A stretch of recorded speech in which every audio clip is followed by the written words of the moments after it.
Now, Sports Talk with Brodes. Here's Hunter Brody. What is going on, everyone? Welcome on into Sports Talk with Brodes. The Flyers lose 3-1 to the Capitals, and as you can imagine, I'm not happy. This is back-to-back losses now for this squad, and they're going to have to figure it out, and I'm not okay with this excuse that they are tired. I don't care that they are tired. Everyone's tired. Everyone's battling some sort of injury. Everyone's battling some sort of internal issue, whether it's COVID-19 problems, Tom Wilson getting suspended, going through injuries. This is not just the Flyers' pity party here. They need to figure it out. So I don't care how many games are in how many nights. Find a way to win. And the only period that I was satisfied with this game was the first, where Joel Farabee came out on a 2-on-1, scored on Samsonov 5-hole, which was fantastic. You thought that would be such a great statement. They had a power play in that first as well, as you could imagine. That sucked. That was awful. And this power play makes me cringe. It's so bad. 0 for 4 on the power play. How many times do I bring up the fact that you have a chance to put away a team? Not put away a team. Maybe that's a little too strong. But get more of a comfortable lead. Get more of a comfortable position. Make sure you're up 2 goals instead of only 1. But because they don't know how to score with an extra guy available on the ice, they shoot themselves in the foot nonstop. It's incredible. I've never seen anything like it. In what universe is that acceptable? Because it ain't this one. It's not my world. That first period, though, I thought they played hard. They played good intensity, physical, get good scoring chances as well. Some unfortunate things occurred, like Travis Konechny getting a goalie interference call where he was going to the crease area. He stopped reasonably after Samsonov covered the puck. He gets banged around by 3 Washington Capitals, a couple cross checks to the chest, and he falls over, not over Samsonov, but he bumps into him, and then he falls to the side, and somehow that's a goalie interference call? That's an embarrassment, all right? If I'm Wes McCauley, if I'm the league, I'm calling Wes McCauley and kicking his ass out of the league, because I thought he was atrocious, and he's always atrocious, to be fair. Jim Jackson was ripping him apart during the broadcast. And speaking of the broadcast, I have to bring up Scott Hartnell. And here's the problem. I think Scott Hartnell is... All right, let's say it the right way. I think he works hard. I think he's dedicated to getting better. I think he cares about getting better. But color guy, not so much for him. And I'm not going to shoot someone when they're down here. It was a tough day at the office for Scott Hartnell, and I'm not claiming he can't get better, but this is the first go at it from a broadcast media perspective for us to see him. Pre and post, still not a huge fan, but that at least is better. Color, I'm sorry, Scott Hartnell. I think he cares. I think he tries, but it is not best suited for him. That's just me being honest. I think you can look at him as a guy that has a lot of personality and has a lot of energy surrounding him. We've seen that on the ice and off the ice, so I could see why maybe you give it an opportunity, but I'm telling you, it's a big swing and a miss to this point of his broadcasting career. And just like this Flyers power play, a big swing and a miss every single time that they get 5 men on the ice. It's crazy to me. It really is. And in that second period, it got a little crazy as well. Now, it was all Capitals. Alex Ovechkin, how many times was he flying down the left side, flying down the right side, and pumping shots on net? Whether it was a great shot or not, he was so willing to shoot high on Carter Hart and so willing to just let it rip. You sensed that there would be a time eventually that Alex Ovechkin would be able to find the back of the net. But there was this wild stretch where Voracek gets tripped in the offensive zone. But then on that offensive draw, after you finally receive the power play, which they wouldn't have scored on anyway, JVR gets a tripping penalty right off that faceoff 5 seconds in. Now it's 4-on-4. They end up flipping the puck out of the zone. The Capitals do. It gives the Flyers a 4-on-3. How are you this bad? How are you this bad that you can't score? But here comes Zdeno Chara out of the box on a 2-on-1, and he does the most Chara thing you could ever imagine. He shoots it far pad, and I like a far pad play. There's nothing wrong with a far pad play. I know it's not going to make the Sports Center top 10 plays every single night, but it's a play that's efficient. You're looking for your teammate. You're passing off the pad. I'm for it. But if you ask me, I had to put $1 million on what Zdeno Chara would do on a 2-on-1. Whether you could choose rip a clap bomb or try and pass it over or just rip a shot on that to try and score. And then, of course, the last option would be far pad. I'll put my money on far pad. It's the most Chara thing I've ever seen in my life. But then on the other side, you had this unbelievable situation between Travis Konechny and Farabee on a 2-on-1. Then Lawton, Travis Konechny, and Hayes had this crazy play where backdoor wide open, Samsonov makes a ridiculous save, or maybe it missed the net and hit the side of the net. I don't remember off the top of my head, but I knew it was close. Sanheim hits the pipe. Oh, the game opened up in that moment, in that stretch, in that window. I'm seeing up and down hockey and plays being made. You would think, maybe, just maybe, the Flyers would score to get a 2-goal lead, because you know you're going to have to against this Capital squad. They can score, they can execute, they can produce. Ovechkin, Oshie, Carlson, they know what they're doing. They're going to find a way to at least get on the board once, and that's exactly what happened. So when all of that action occurred, it ended, unfortunately for the Orange and the Black, with a goal. And this D-zone coverage was probably the most embarrassing thing I've ever seen.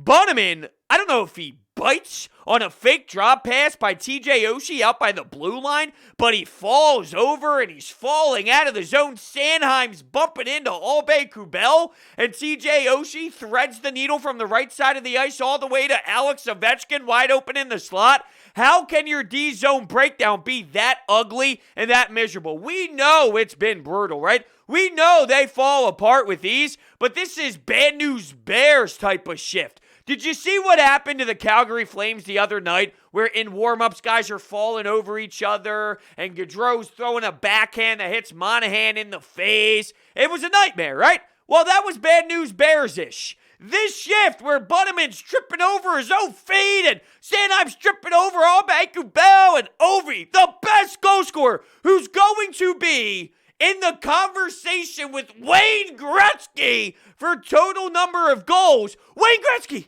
and Alex Ovechkin. Ovechkin in this era. It doesn't even compare to the way that Wayne Gretzky used to score, and that's not a knock on him, but the era of hockey now, to even be maybe in the thought process of people, or in the brains of people discussing most goals in this era, you could even compete with Wayne Gretzky, and he's wide open. He's wide open in front of Carter Hart. Left him out to dry. Unacceptable. And it relates to a little bit of just the fourth line and the depth, because Raffl seemed to be banged up at the end of last game. He barely played. He logged about 6 minutes of action. So when you didn't see him in the lineup, you figured that he was battling through some pain and really trying to work through some things.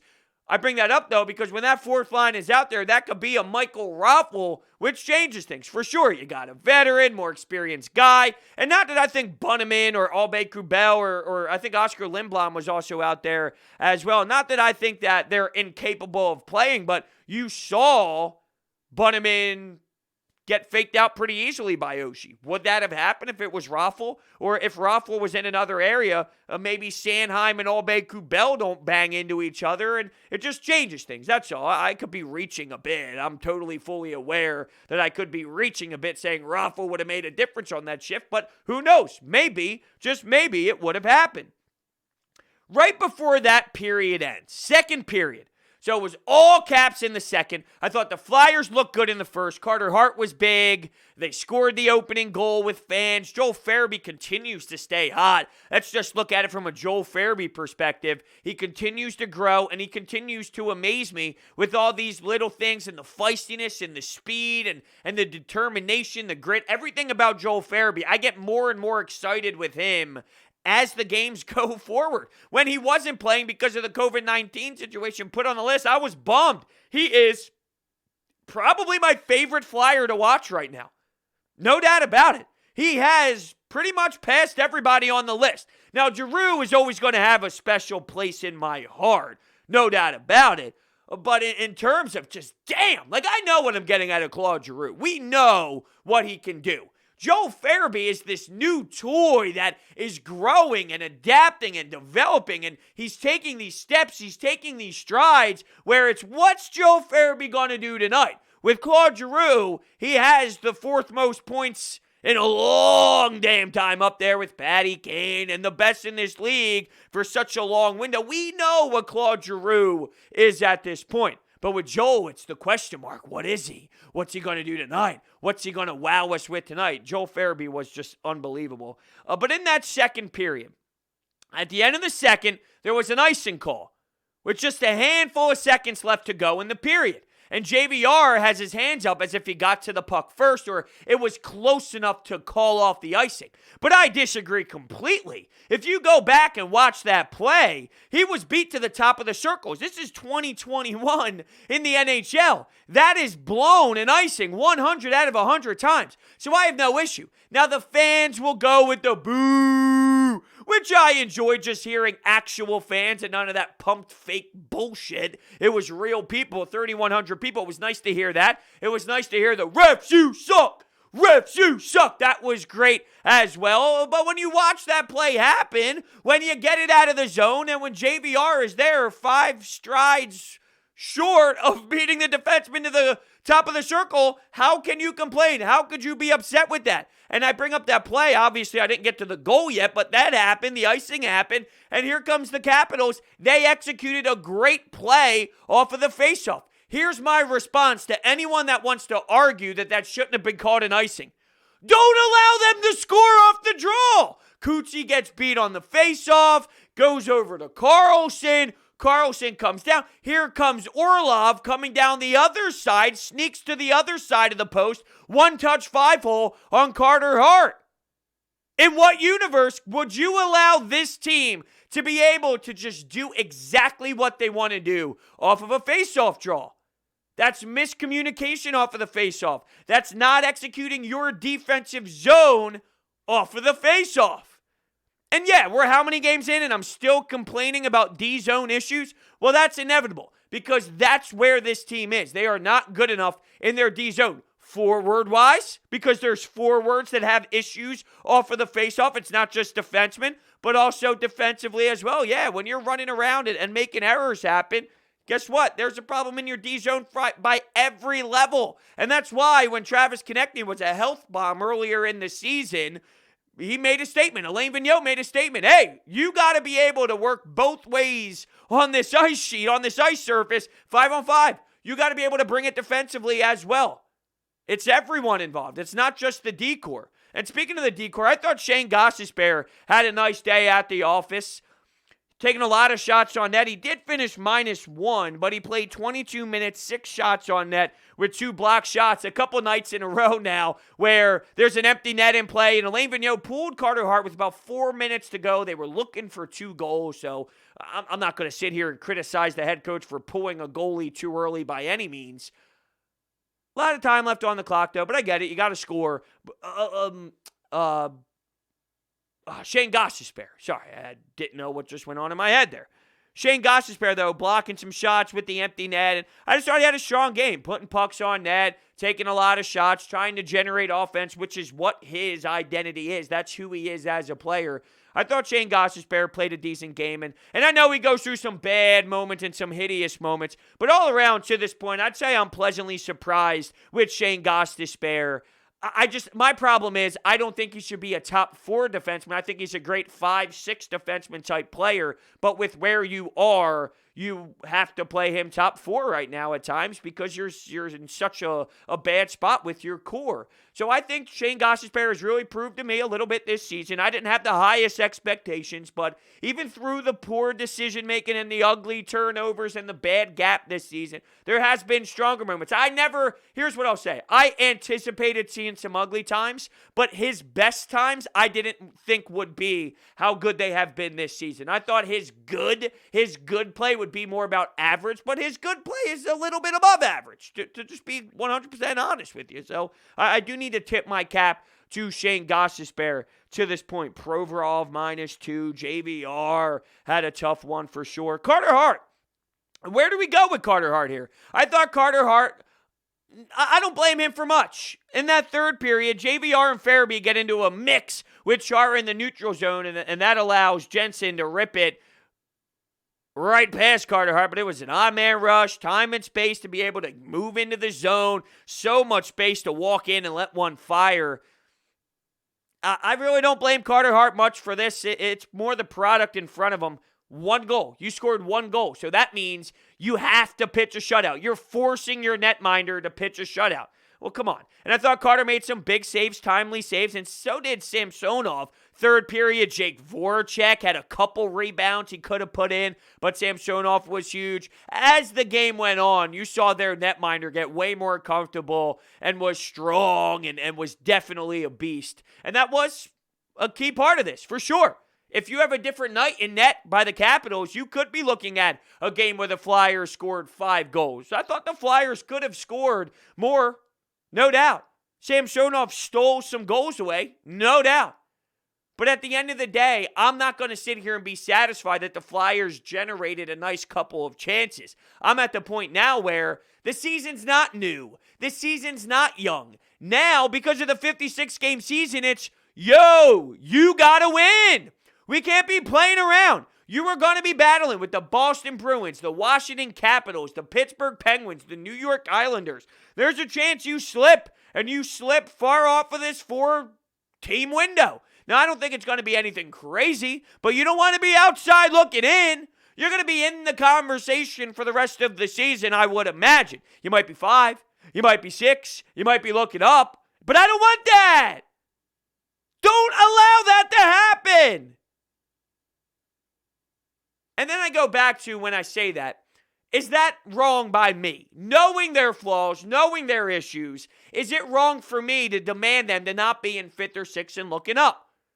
And I think the answer is it's okay for me to do that. It is okay.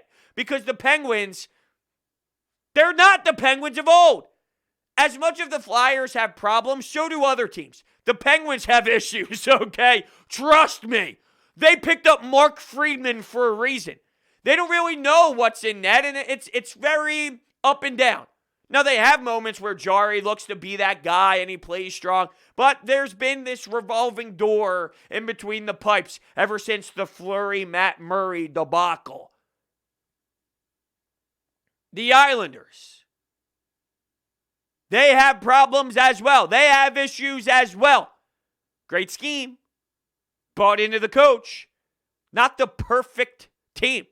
While the Flyers aren't either, they're in that category. They're in that mix. So I think it's okay to demand them to be in the top 4. And what else I demand? I demand you to check out DeSimone Jewelers. Let me tell you about my friends over there. They are the best when it comes to engagement rings. No doubt about it. So I ended up getting my engagement ring there, and you should hear what people say to my fiance when it shines in their face.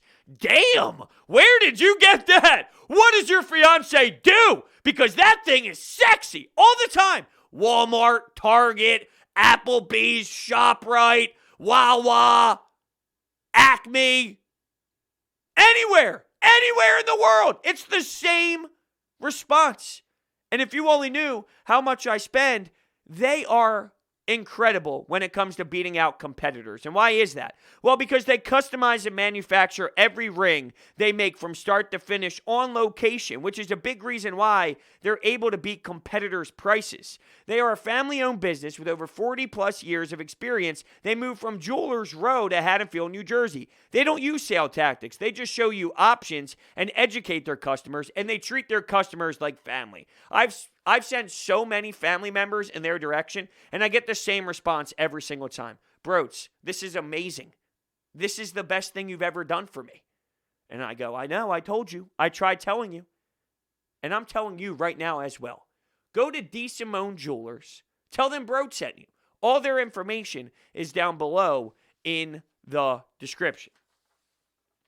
All right, so why don't we get to the Anytime Hotline and hear what you had to say. First, I'll read the text board, though. We did get a text in from Connor, and Connor says, the Flyers are down 3-1, so it looks like he was texting during the game, which I love. I love the fact that people are mid-game, getting involved. The Flyers are down 3-1, and it looks like they're going to lose. If we play like we are tonight, we're not making the playoffs. I don't know what happened to Carter Hart. It seems like his talents were poached, space and style.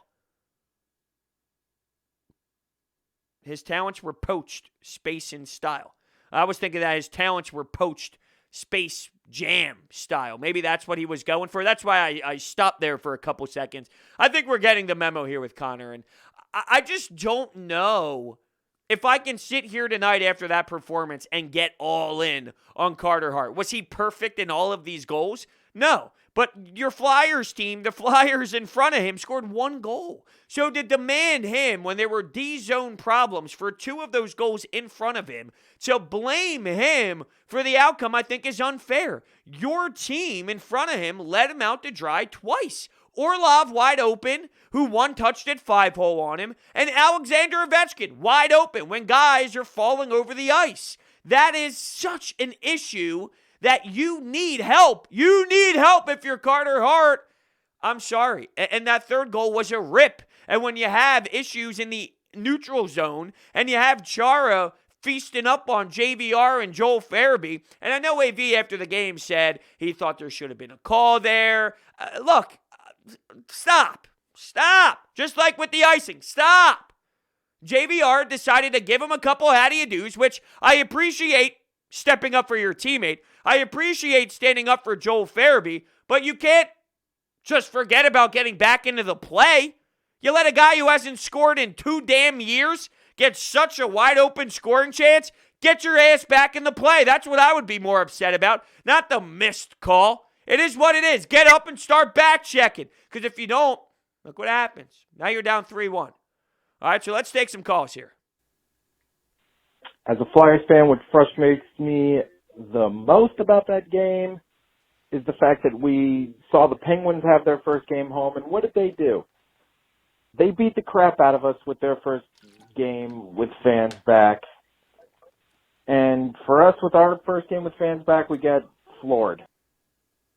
Yeah, it's disappointing for sure. And the way that they came out, it looked great. It looked like there was energy. Joel Farabee with the goal, the celebration, you could hear that crowd. And you know, it did seem like there was that boost, that sense of urgency. And maybe because we all saw how tired this Flyers team was against the Penguins in that third period, maybe the fans was the rise that allowed them to play hard in that first period. Well, it shouldn't be fans that allowed you to play hard, but knowing how tired and fatigued they were, maybe it was the energy in the building that forced them to play such a better first period. And as the game continued to move on, and as they were playing more time and rolling the lines and putting more guys out there, it naturally fell off and it evaporated. And that's when you saw the Capitals gain all the momentum, and that Ovechkin line and Backstrom, those guys were clicking, moving the puck very well.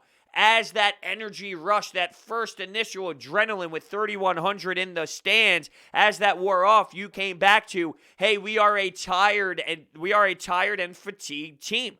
I can't allow that, though, to be an excuse. That's me. Some might. Some might see the circumstances and go, hey, we need to apply the fact that COVID-19 happened and apply the fact that they have so many games against so many opponents, and it's a second half of a back-to-back against a Washington team that's a little bit rested. But look, they're missing Tom Wilson. Is that not a big part of this? They're missing Tom Wilson. He's a skilled guy, a physical guy, a game-changing guy. He's not out there. So one team's tired and one team's missing such a key piece. Does it wash out? At some point, is it a wash and then it's okay to criticize the Flyers if they lose? I can't say that this is okay because this is how it's going to be. This is the reality of the situation. So I'm not going to lower my expectations because of it. Find a way. Dig deeper. That's my solution. Started off good, but this Flyers defense, getting the puck out of the defensive zone has just been horrible. We really need to trade for a defenseman ASAP. When we get to the offensive zone and we set up, we had a lot of chances today. Joe Farabee being Farabee. I'll tell you what, he's going to be something. Yeah, he really is. And I will admit, the Flyers did move the puck around, and for some of those power plays, not all of them is the worst ever. A lot of them are. Sadly, a lot of them are so bad where they can't get the puck into the offensive zone. They struggle. They got to regroup. That does happen, and you don't generate a lot. But sometimes there are power plays where the puck is moving, and they're going side to side, and they're using the defenseman at the blue line, and they're getting shots through, and there's tips, and there's rebounds. Sometimes that is happening, but they're not burying. And the power play is so bad and so ugly, I'm not going to lower my expectations and be satisfied with, hey, at least they're moving the puck, or hey, at least they generated a rebound. No! Score! Put the puck in the net! You have a man advantage. You're good enough. On paper, you are good enough. And on the ice, too. It's not just on paper. On the ice, you are good enough. You should be able to score with a man advantage. So, no, there's not well, at least the puck moved around. No, the puck should move around. The puck should be able to go from your blue line to your winger, or your blue line to the other guy if you're running an umbrella. Or if it's an overload, it should be able to go down to the goal line. And you should be able to make passes. And you should be able to find the tape of your guys. Now it's about burying and executing. So I don't care that you can move the puck well and you can't score. No, it's about scoring. Does anyone look after the game and go, it was 2-1. I'm not saying, well, tonight was 3-1. Okay. It was 3-1. But you know what? The Flyers moved the puck well tonight on the power play, even though they were 0 for 4. So I'll be okay. I'll be okay. I'll sleep good tonight. My ass. My heart goes out to the 3,500 fans that had to wait a year to see that shit. Because that's exactly what we've got tonight, and what we've gotten for pretty much a calendar year is shit from the Philadelphia Flyers. I'm going to say it right now. This is not a playoff team. This is a team we already know struggles on the power play and penalty kill, struggles defensively. But what about the offense? Can someone explain to me, and no disrespect to what these kids have gone through, but why are Nolan Patrick and Oscar Lindblom still out there?